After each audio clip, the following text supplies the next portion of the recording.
என்ன காரியத்தில் விசுவாசிகளுக்கு மாதிரியாக இருக்கணும்னு சொல்லி படிக்கும்போது பிரசங்கின் புஸ்தகம் 5ஆம் அதிகாரம், பிரசங்கின் புஸ்தகம் 5வது அதிகாரம் 2வது வசனம், தேவ சமூகத்தில் நீ துணிகரமாய் உன் வாயினால் பேசாமலும் மனம் பதறி ஒரு வார்த்தையும் சொல்லாமலும் இரு. தேவன் வானத்தில் இருக்கிறார்,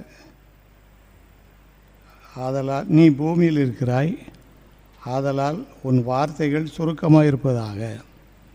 தேவன் வானத்தில் இருக்கிறார், நீ பூமியில் இருக்கிறாய், ஆதலால் உன் வாயின் வார்த்தைகள் சுருக்கமாக இருப்பதாக என்று சொல்லி நாம் விசுவாசிகளுக்கு மாதிரியாக எப்படி வாழணும் என்பதில் நாம் பேசணும். நல்லா ஜெபிக்கணும், எல்லாரோட நல்லா ஊழியம் செய்யணும், எல்லாரோடு கூட ஐக்கியமாக இருக்கணும்.